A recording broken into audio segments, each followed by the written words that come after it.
नमस्कार, हर हर महादेव। प्रयागराज कुंभ नगरी प्रयाग में हूँ मैं अभी, और आज बसंत पंचमी का विशेष दिन है। गंगा नदी के घाट के ऊपर बहुत ही विशेष दिन है। और कुंभ का मेला क्या है, कुंभ का मेला क्यों मनाया जाता है, क्या खासियत है, ये इसके बारे में बात करेंगे।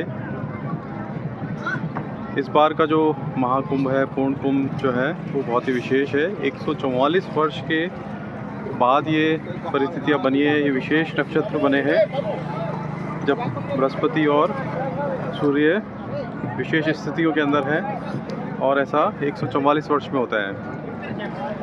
एक मनुष्य की अवधि, जीवन अवधि 100 वर्ष अधिकतम मानी जाती है। तो एक साधारण मनुष्य के लिए तो ऐसे दो कुंभों को देख पाना संभव नहीं है उसके जीवन में। और अगर पीढ़ियों की बात की जाए तो कम से कम 3 पीढ़ियों के बाद में ये विशेष स्थिति आने वाली है।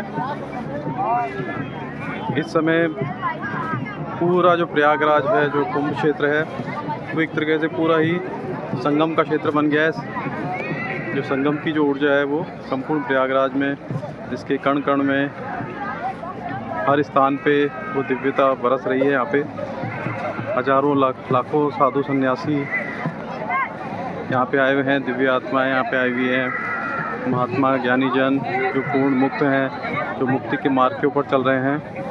ऐसे अनेक दिव्य संत महात्मा यहाँ पे आए हुए हैं। और इस स्थिति में, इस 144 वर्ष की विशेष स्थिति में जो कुंभ का मेला आज हो रहा है, चल रहा है 45 दिन की अवधि में, उसका साक्षी होने का गौरव मुझे प्राप्त हुआ है। ये मेरे लिए बहुत ही विशेष अवसर है।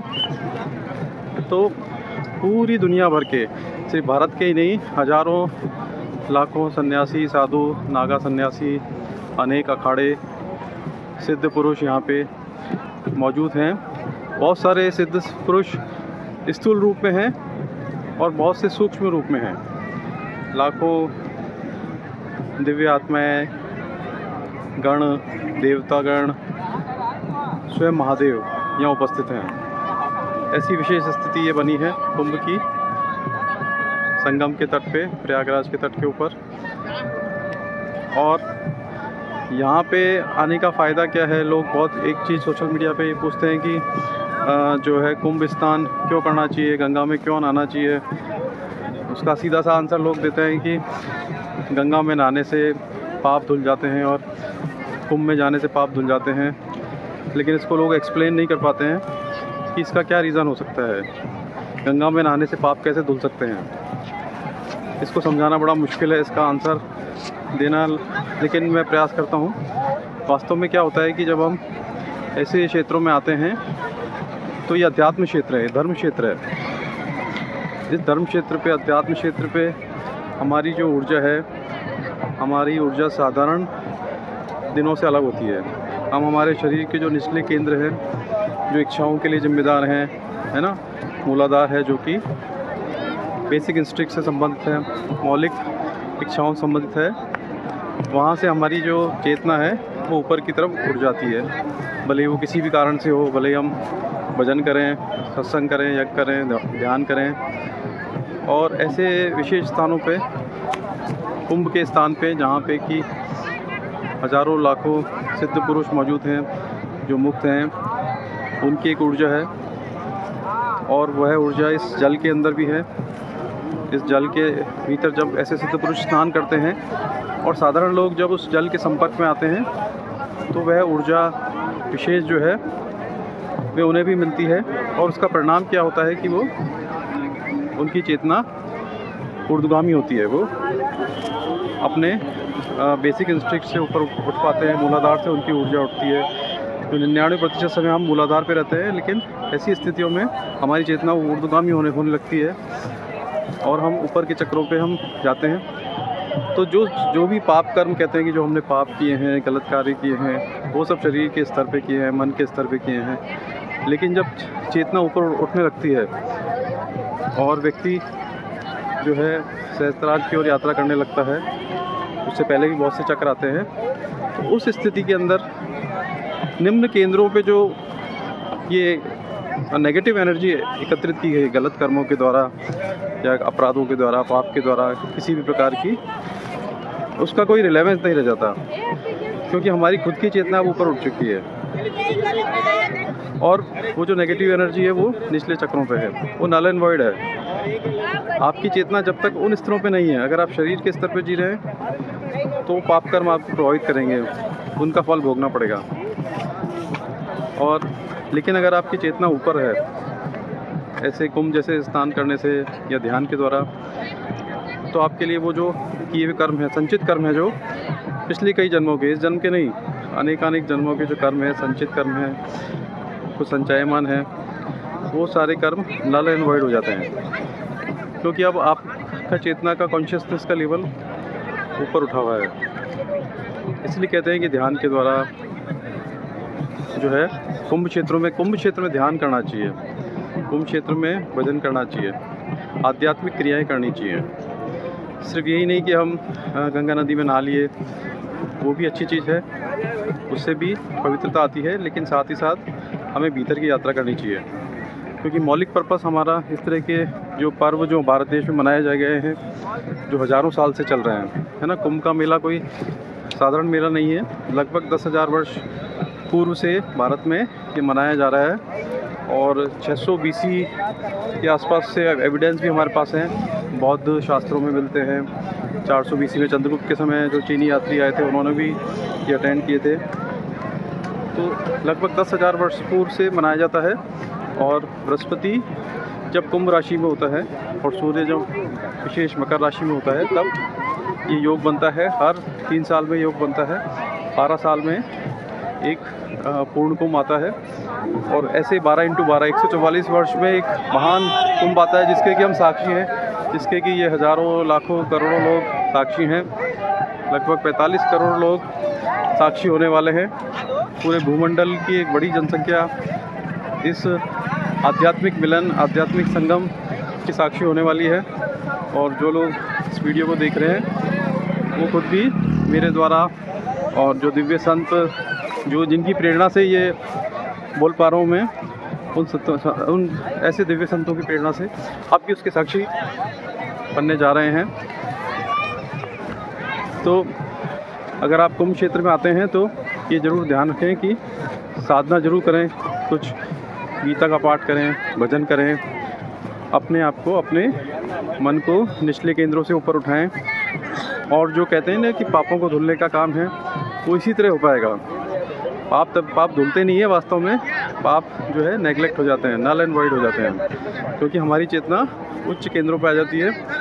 और जब हमारी चेतना इस स्थान पे आ जाती है ना, यहाँ पे इस स्थान पे हमारी जब चेतना केंद्रित रहती है, तो किसी भी प्रकार की, किसी भी जन्म की जो नेगेटिव एनर्जीज़ है, नेगेटिव कर्मास हैं, वो नल एंड वॉइड हो जाते हैं। वो उनका प्रभाव ख़त्म हो जाता है, उसका कोई प्रभाव नहीं होता है। प्रभाव शरीर पे पड़ता है, शरीर को तो कष्ट झेलता है, लेकिन हमारी आत्मा के ऊपर कोई प्रभाव नहीं होता। हमारी आत्मा उन दुखों से बची रहती है। ये पूरा एक विज्ञान है, अध्यात्म का विज्ञान है। और इस 144 वर्ष पे आने वाले पूर्ण कुंभ को मैं कहता हूँ कि हर व्यक्ति को यहाँ आना चाहिए, कोई समस्या नहीं है। वहाँ मैंने देखा है कि बहुत अच्छे अरेंजमेंट है यहाँ पे। श्री संगम का एक जो घाट है, वहाँ पे ज़रूर विशेष दिनों में ज़्यादा भीड़ रहती है। उसके अलावा बहुत बड़ा क्षेत्र है, ये कई किलोमीटर्स में फैला हुआ है और बहुत अच्छी व्यवस्था है। आप कुछ भी अपनी व्यवस्था करके यहाँ पे आएँ, कुछ दिन रुकें, समय निकाल करके। भोजन पानी, यहाँ पे शौचालय की व्यवस्था बहुत अच्छी है। हमारे जो नेतृत्व है वर्तमान में, उत्तर प्रदेश सरकार का नेतृत्व है और जो भारत सरकार का नेतृत्व है, वो योगियों के हाथ में है। एक तरह के योगी, एक तो खुद योगी है ही, और उनसे ऊपर जो है वो भी एक योगी है, वो भी एक सन्यासी है जो राजनीतिक नेतृत्व प्रदान कर रहे हैं। तो हर व्यक्ति को यहाँ पे आना चाहिए। यहाँ पे अनेक अशरीरी साधु सन्यासी दिव्य आत्माएं मौजूद हैं। अगर आपकी चेतना ऊपर है, जैसे मैं बता रहा था, यहाँ पे है, तो आप उनको अनुभव कर सकते हैं, उन गणों को अनुभव कर सकते हैं जो इस गंगा क्षेत्र की हमेशा सुरक्षा करते हैं। 60,000 गण ऐसे बताए जाते हैं कि जो इस गंगा क्षेत्र में चारों ओर अशरीर रूप में, सूक्ष्म रूप में मौजूद हैं, रक्षा करते हैं। और इस समय अनेक सिद्ध हैं यहाँ पे, अनेक सिद्ध सन्यासी जैसे महाअवतारी बाबा जी हैं, या ज्ञानगंज के जो सिद्ध हैं आपने सुना होगा, या तिब्बत के अनेक सिद्ध हैं जो कि अशरीर रूप में हैं, फिजिकल इस फॉर्म में नहीं है, और वो हज़ारों साल से वहाँ रहते हैं, वो यहाँ पे रहते हैं। इस समय कुंभ के समय पूरे विश्व से ऐसी आध्यात्मिक आत्माएं यहाँ पे विराजमान रहती है। तो इस बात की प्रतीक्षा कर रहे हैं आप, अभी भी समय है, 26 फरवरी तक, महाशिवरात्रि तक इस कुंभ मेले का आयोजन हो रहा है और ऐतिहासिक आयोजन है।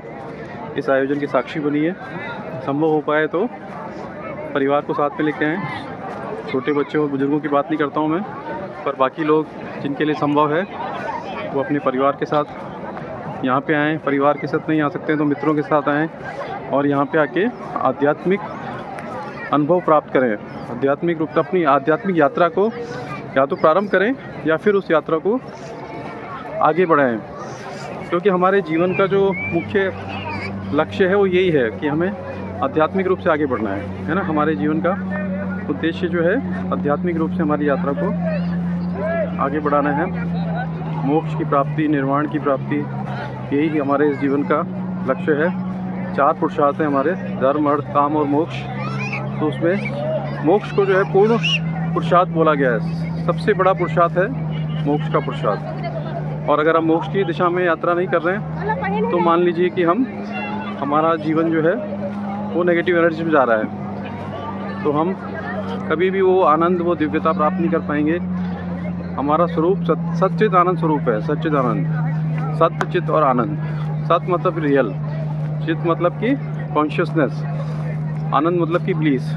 तो हम तीनों से मिलके बने हैं, यही हमारा स्वरूप है। किसी प्रकार का दुख जो है वो हमारा स्वरूप नहीं है, लेकिन चूँकि हमारी चेतना शरीर से और मन से जुड़ जाती है तो इस कारण से हम वो दुखों को अनुभव करते हैं। और जब हमारी चेतना शरीर से, मन से ऊपर उठ करके, है ना, हम कहते हैं कि अन्न में कोश है हमारा शरीर, अन्न में कोश है, प्राण में कोश है प्राण में कोश जिसमें कि बहुत सारी नाड़ियाँ हैं, 72,000 नाड़ियाँ हैं, जिसमें कि 7 चक्र हैं। वैसे तो बहुत ज़्यादा 114 चक्र हैं, ये सब प्राण में कोश में आते हैं।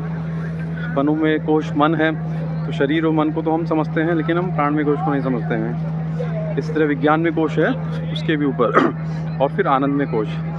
तो हमारी नॉर्मली 99% लोग अन्न में कोश में टिके रहते हैं ना, और इसी कारण से वो सुख दुख और इन सब चीज़ों से उलझे रहते हैं। तो शरीर और मन के स्तर पे जीने के कारण सारे सुख और दुख आते हैं। लेकिन जब जैसे जैसे हम आगे बढ़ते हैं, विज्ञान में कोश की तरफ बढ़ते हैं और आनंद में कोश की ओर जब पहुंच जाते हैं साधना के द्वारा, भले कुछ क्षण के लिए हो, कुछ घंटों के लिए, कुछ दिनों के लिए, लेकिन जब हम इस स्थितियों में आते हैं तो सुख और दुख से हम परे हो जाते हैं। तो ये हमारे लिए एक बहुत ही विशेष पर्व है ये महाकुंभ का। आप सभी को यहाँ आना चाहिए, मैं आप सभी को आह्वान करता हूँ, आइए। और अगर नहीं आ पा रहे हैं किसी कारण से, बीमार हैं या किसी विशेष स्थिति में, तो भी मन को छोटा ना करें। जहाँ भी हैं मानसिक रूप से इस कुंभ की यात्रा करें, ध्यान में बैठ जाएं, आंखें बंद करें और विजुलाइज करें कि आप इस कुंभ क्षेत्र में मौजूद हैं, प्रयागराज में संगम के तट पे स्नान कर रहे हैं। और स्नान के बाद में अपने विचारों को पूरी तरह शांत करते हुए सब कुछ छोड़ दीजिए और बस जो भी साक्षी भाव से अनुभव हो रहा है उसे अनुभव करें। जब आप ऐसा कर पाएंगे तो आप मानसिक रूप से महाकुंभ की यात्रा कर पाएंगे। तो अगर आप शारीरिक रूप से यहाँ पे नहीं आ पा रहे हैं तो मानसिक यात्रा करें। ये कुंभ हम सब के लिए बहुत ही विशेष होने वाला है, पूरे भारतवर्ष के लिए विशेष सहयोग बना है ये। इसकी भविष्यवाणी कई 100 साल पहले अनेक बार की गई है, भले ही नास्तिक ने की हो, भले ही स्वामी विवेकानंद ने की हो, या और भी किसी माऊजी संत ने की हो, अनेकों ने की है कि अब भारत जागने वाला है। भारत अब एक सनातन राष्ट्र बनने वाला है और ये प्रक्रिया 2011-12 के आसपास जो चालू हुई थी, वह प्रक्रिया अब पूर्ण रूप से और भी तीव्र गति पकड़ने वाली है इस कुंभ के बाद में। क्योंकि जब 40-45 करोड़ लोग जो इस कुंभ में भागीदार बन गए हैं एक तो जाति प्रथा समाप्त हो गई है उनके बीच में, जो ये भाव था कि हम अलग अलग जातियों से हैं, वो भाव कम हो गया है। क्योंकि देख सकते हैं आप, एक ही घाट के ऊपर हर जाति का व्यक्ति यहाँ पे स्नान कर रहा है। हर जाति का, हर राज्य का, हर भाषा वाला, अलग अलग, गरीब अमीर, तो 40-45 करोड़ लोग और पूरी दुनिया के जो सनातन धर्मी यहाँ पे मौजूद हैं। तो जब ये 40-45 करोड़ लोग एक साथ स्नान कर रहे हैं, तो उनके बीच की जो दूरियां हैं कि हम ये जाति के हैं, हम इस प्रांत के हैं, है ना, हम अमीर हैं, हम गरीब हैं, वो भावना कम हो रही है। और जैसे जैसे ये भावना कम होती जाएगी हमारे भीतर, तो एक जो राष्ट्र का जागरण है, कहते हैं ना, महान राष्ट्र बनने के लिए हम आगे बढ़ रहे हैं, समर्थ राष्ट्र बनने के लिए, तो वो प्रक्रिया अब तीव्र होने वाली है और तीव्र होगी। और एक जो सनातन राष्ट्र का भाव है वो हर व्यक्ति के अंदर आने लगा है, आ रहा है, लेकिन इस घटना के बाद में और विशेष रूप से आएगा। और अगले कुछ ही वर्षों में, लगभग 5 से 6 वर्षों में, सनातन राष्ट्र का जो ये स्वप्न है वो पूरा होगा। इसमें किसी भी प्रकार का कोई संदेह किसी को रखना नहीं चाहिए। जब कोई विकल्प नहीं होता है तो संकल्प पूरा होता है। तो हर व्यक्ति जो यहाँ पे आ रहा है, किसी भी प्रांत से आ रहा है, किसी भी भाषा को बोलने वाला है, एक ही संकल्प रखे कि हमें एक सनातन राष्ट्र का निर्माण करना है। और सनातन राष्ट्र का निर्माण क्यों करना है? इसलिए नहीं कि हम सनातन मत को मानते हैं या हम सनातन धर्मी हैं, हम हिंदू हैं। सनातन राष्ट्र का निर्माण इसलिए कि उसी के द्वारा इस विश्व का कल्याण होने वाला है। हम किसी ज़माने में विश्व गुरु थे, पूरी दुनिया को हम मार्गदर्शन प्रदान करते थे, लेकिन जब आक्रांताओं ने भारत पे हमला किया और उनकी जो विवस्यता थी, उनका जो छल कपट था, उसको हम समझ नहीं पाए और हम परतंत्र हो गए। लेकिन अब वो समय आ गया है कि जब हम पूरा भारत जागेगा, हम शक्तिशाली बनेंगे। हमारी सेनाएं आज दुनिया में तीसरे नंबर पे शक्तिशाली सेनाएं हैं। हमारी थल सेनाएं दुनिया में दूसरी सबसे शक्तिशाली सेना है। हमारी वायुसेना दुनिया में चौथे नंबर पे वायुसेना है।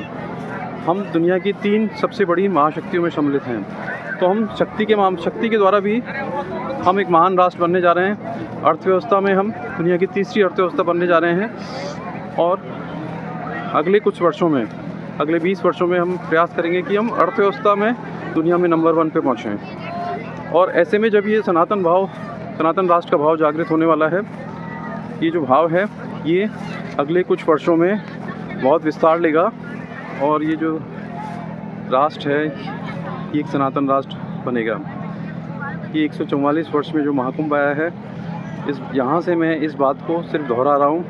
मेरे से पहले बहुत से लोगों ने, हजारों सिद्ध लोगों ने बात बताई है। इसे रोका नहीं जा सकता है, ये अटल है, ऐसा होके रहेगा। तो हर व्यक्ति जो यहाँ पे आ रहा है, गंगा में, त्रिवेणी में, संगम में स्नान करने के पश्चात एक संकल्प लेके जाए सनातन राष्ट्र के निर्माण का। और उसमें जो भी प्रयास करने हैं, यदि आप गिलहरी का प्रयास कर सकते हो तो गिलहरी का प्रयास करें, अगर आप चींटी का प्रयास कर सकते हैं तो चींटी का प्रयास करें। लेकिन ये प्रयास होना चाहिए, अपने मन में ये भाव होना चाहिए कि हमें एक सनातन राष्ट्र का निर्माण करना है, ताकि ये विश्व का कल्याण हो, पूरी मानव जाति का कल्याण हो। और पूरे ब्रह्मांड में सभी दिव्य शक्तियाँ चाहती हैं कि अब परिवर्तन हो।